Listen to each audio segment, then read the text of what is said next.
नमस्कार मंडळी. तर व्हिडिओ बघून तुम्हाला कळलंच असेल, आज आपण साबुदाण्याचे पापड बनवतोय. सगळ्या घरी हे बनले जातात. उन्हाळ्यात स्पेशली हे प्रत्येकजण बनवतं, कारण प्रत्येकाच्या आवडीचे असतात. सिंपल साधी रेसिपी आहे, पण बऱ्याच जणांना माहीत नसते, तर त्यांच्यासाठी मी आज रेसिपी बनवते. 1 किलो साबुदाणे घेतलेले आहेत मी. मोठ्या पातेलीमध्ये घ्यायचे. बघू शकता तुम्ही, मोठेवाले जे आपण भिजत घालून साबू बनवतो ते साबुदाणे आहे. ते स्वच्छ 2 ते 3 वेळा धुवून घ्यायचे. हलक्या हाताने चोळायचे, खूप जास्त चोळायचे नाही, तर त्याच्यावरचं पीठ निघायला सुरुवात होते. हलक्या हाताने चोळून 2 ते 3 वेळा धुवायचे, कारण वरती जर माती वगैरे लागली असेल तर ती निघून जावी म्हणून. आणि स्वच्छ धुवून घेतल्यानंतर बघू शकता मस्त असे स्वच्छ झालेले आहेत ते. आता याच्यामध्ये आपल्याला पाणी घालायचे. तर साबुदाणे एकसारखे लेवलला लावायचे आणि त्याच्यावरती एक बोट आपलं म्हणजे पेर असतो बोटाचा, एक पेर वरती पाणी येईल इतकं पाणी आपल्याला घालायचं आहे, किंवा 1 इंच सारखं पाणी.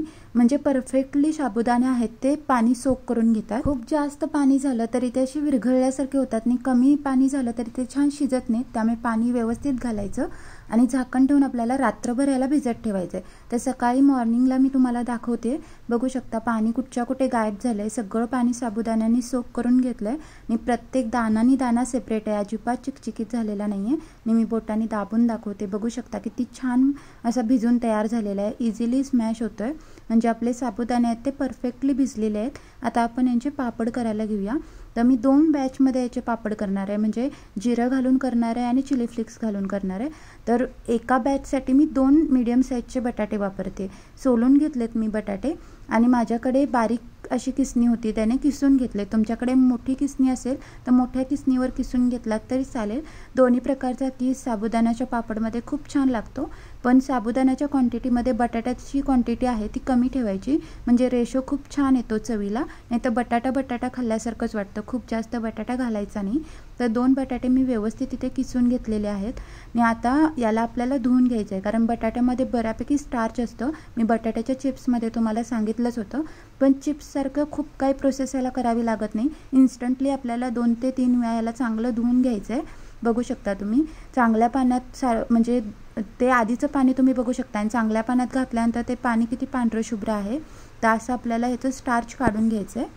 याने काय होतं, पापड तळल्यानंतर लालसर पडतो बऱ्याच जणांचा. तर स्टार्च जर बटाट्यामध्ये असलं तर हा प्रॉब्लेम येतो. स्टार्च व्यवस्थित काढून घेतलं तर म्हणजे साबुदाण्याचे पापड आहेत ते तळल्यानंतर एकदम पांढरे शुभ्र राहतात, म्हणून ही गोष्ट करायची.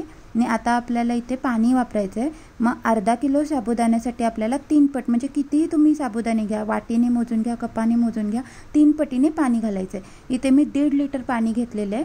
आणि आता याच्यामध्ये 4 चमचे मीठ घातलं आहे. मी मिठाचं प्रमाण आहे ते तुमच्या आवडीनुसार तुम्ही कमी जास्त करू शकता, पण मिठाचं प्रमाण तुम्ही सुरुवातीला वाटेल तुम्हाला जास्त ठेवलं पाहिजे, पण पापड वाळल्यानंतर त्यातील पाण्याचा अंश पूर्ण निघून जातो आणि पापड खारट लागतं. त्यामुळे सुरुवातीला मीठ आहे ते कमीच घालायचं, म्हणजे परफेक्टली त्याची चव येते. तर पाणी उकळायला मी ठेवलं आहे. तर आता हे साबुदाणे आहेत त्याची मी 2 बॅचमध्ये त्याला डिवाईड करून घेते, म्हणजे 2 भांड्यांमध्ये इव्हनली करून घेते, म्हणजे 2 बॅचमध्ये आपल्याला त्यांना शिजवायला सोपं जाईल.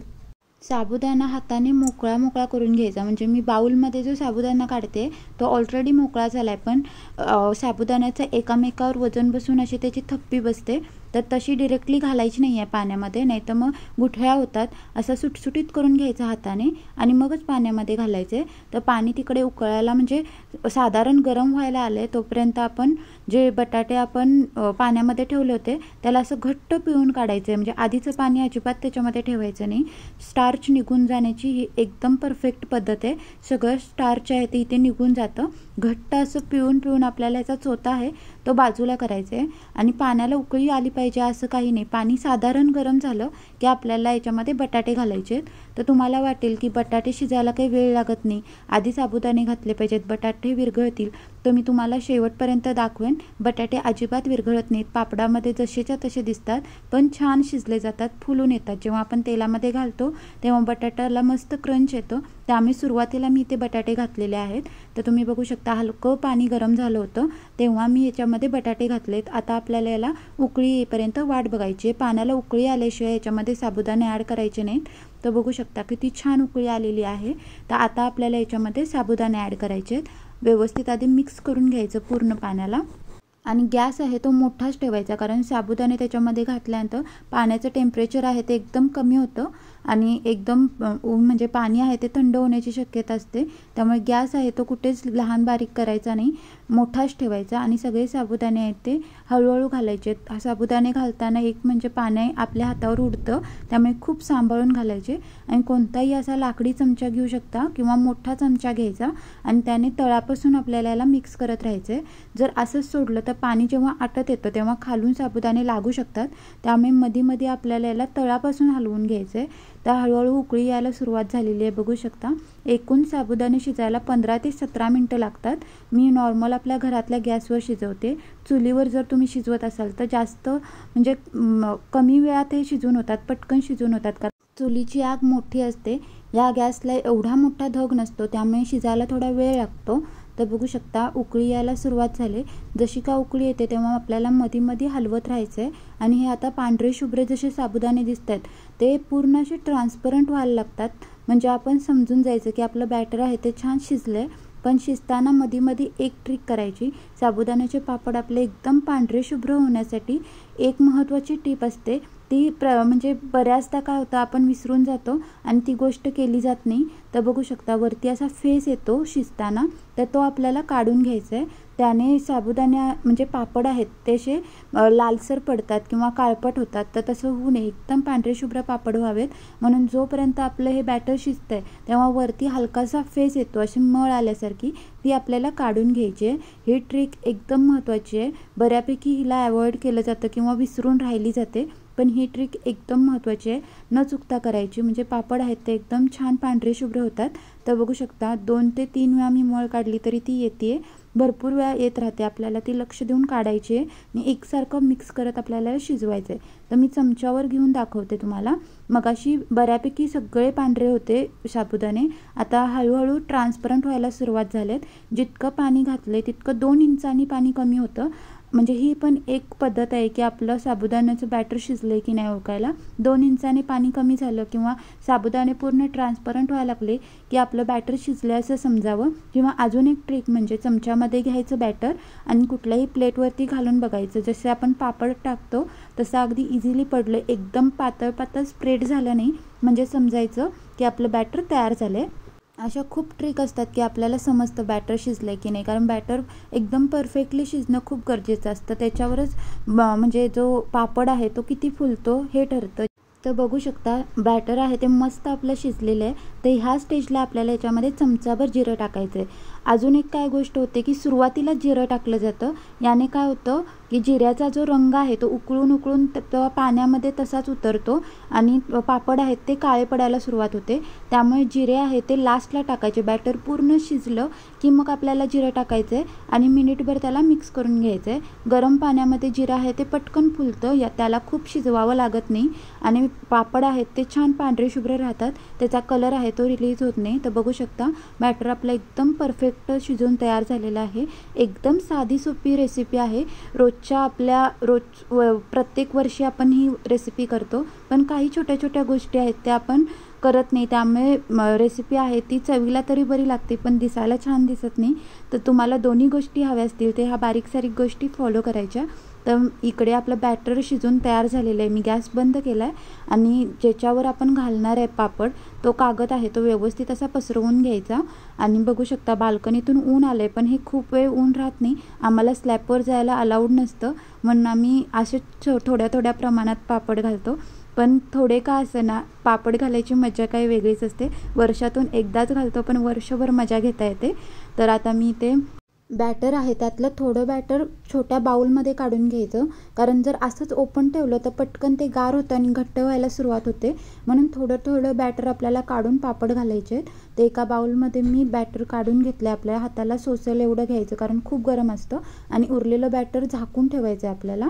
आणि मी ते ह्या चमच्याने न घालता एक पळी घेतलेली आहे. पळीने हे पापड घालायचे. त्याला पळी पापड असंही म्हटलं जातं, कारण काय होतं एकसारख्या चमच्याने आपण जेव्हा पापड घालतो तेव्हा सगळे पापड आहेत ते एकसारखे तयार होतात, म्हणून ही ट्रिक वापरायची. तर बघू शकता नुसतं मी पळीने कागदावर टाकते बॅटर, अजिबात काय पसरवायला वगैरे लागत नाही, कारण आपलं बॅटर आहे ते परफेक्टली शिजलं आणि परफेक्टली कन्सिस्टन्सीमध्ये आहे, त्यामुळे ते ऑटोमॅटिकली स्प्रेड होतं, आपल्याला काहीच करायला लागत नाही.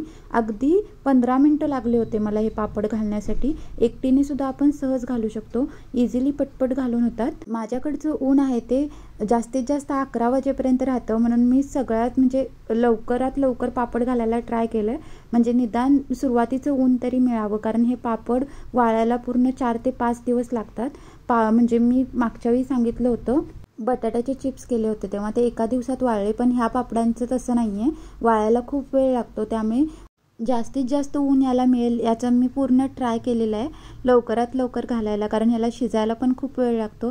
परत सकाळची बाकी गडबड आपली असतेच, टिफिन असू दे किंवा बाकी कामं असू दे, त्यातून मी करायला ट्राय केलेलं आहे. तर बघू शकता सगळे पापड इथे घालून झालेले आहेत. हे जिरा फ्लेवरचे आहेत. अजून आपली एक बॅच शिजवायचीच आहे, तर मी दुसरी बॅच आता शिजवायला घेते. सगळी भांडी मी क्लीन करून घेतलेत, कारण काही जण जिरं खातात उपवासाला, काही खात नाहीत, म्हणून दोन्ही जे पापड आहेत ते मी एकदम क्लीननी सेपरेटली करून घेणार आहे. तर ही सुद्धा सेम प्रोसेस आहे. सुरुवातीला मी पाणी थोडं गरम करून घेतलं आणि याच्यामध्ये सुद्धा सेम आकाराचे 2 बटाटेच घातलेले आहेत आणि पाण्याला छान उकळी आली की मगच आपल्याला याच्यामध्ये साबुदाणे घालायचे आहेत. आणि बघू शकता सगळे साबुदाणे मी छान मोकळे करून घेतले होते, याने अजिबात गुठळ्या होत नाहीत. आणि हे जे पांढरे शुभ्र साबुदाणे दिसत आहेत हे पूर्ण असे ट्रान्सपरंट होईपर्यंत शिजवायचे आहेत. आणि यालासुद्धा छान असं मी शिजवून घेतलं आहे. आणि चिली फ्लेक्स आहेत ते मी घरी तयार करून घेतले होते, म्हणजे ज्या आपल्या सुक्या मिरच्या असतात त्या हलक्या तव्यावर गरम करायच्या आणि मिक्सरला लावायच्या, खूप इझी प्रोसेस असते. तर बघू शकता मस्त असे चिली फ्लेक्स आपल्या घरातल्या घरात बनवून तयार झालेले आहेत.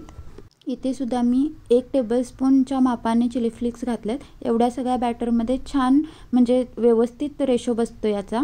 छान मिक्स करून घ्यायचं, म्हणजे सगळ्या पापडाला व्यवस्थित ते लागले पाहिजेत.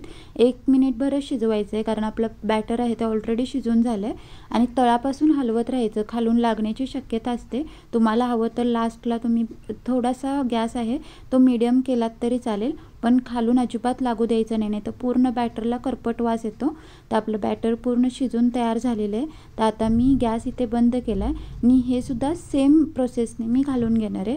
तर कागदाच्या एका साईडला मी जिरा फ्लेवरचे पापड घातलेत आणि कागदाच्या दुसऱ्या साईडला हे घालून घेणार आहे. तर बघू शकता हे सुद्धा खूप इझिली पडतात, आपल्याला काही स्प्रेड वगैरे करायला लागत नाही. फक्त जेवढं बॅटर आपल्याला बाउलमध्ये पाहिजे ते काढून घेतल्यानंतर बाकीचं झाकून ठेवायचं, नाहीतर लगेचच हवेने ते गार पडायला लागतं, म्हणजे घट्ट व्हायला लागतं.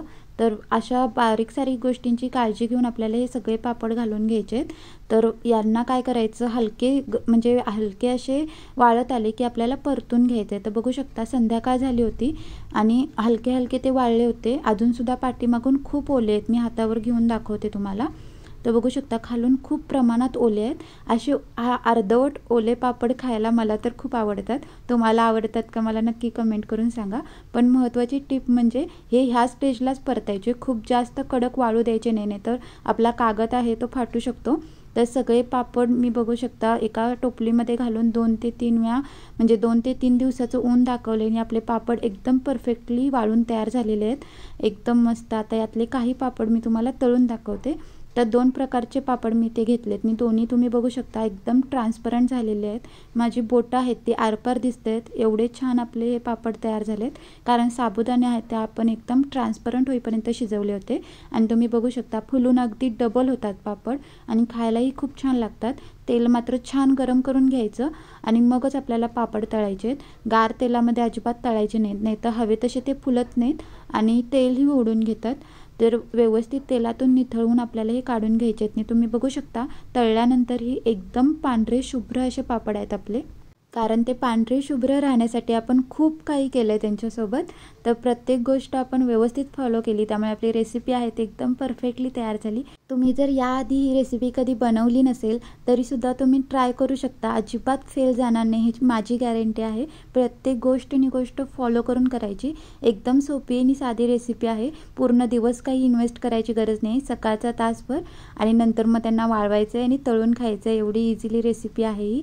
नक्की एकदा ट्राय करा। तर या पापडांचा आवाज आहे तो मी सुरुवातीला ऐकवलाच होता, पण पुन्हा एकदा ऐका। आणि मुळात म्हणजे फार तेलकटही होत नाही, फक्त तेलातून आपल्याला व्यवस्थित यांना नितळून काढायचं आहे। आणि मी सुरुवातीला सांगितल्याप्रमाणे तुम्ही बघू शकता, जे बटाट्याचा किस आहे तो आपण सुरुवातीला घातला होता, तरीसुद्धा व्यवस्थित दिसत आहेत ते बटाटे, अजिबात विरघळले नाहीत। मस्त असे आपले बटाटे फुललेत आणि ते पापडामध्ये दिसत आहेत। आणि आवाज तुम्ही ऐकू शकता, किती छान कुरकुरीत झालेत आपले पापड।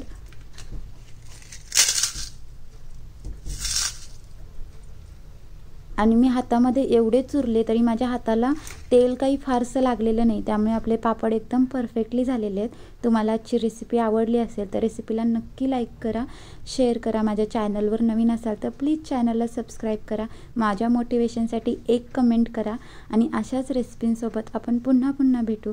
रेसिपी माझी एवढी मनापासून बघितल्याबद्दल तुमच्या मनापासून धन्यवाद। अशाच रेसिपीसोबत पुन्हा भेटू। Bye bye.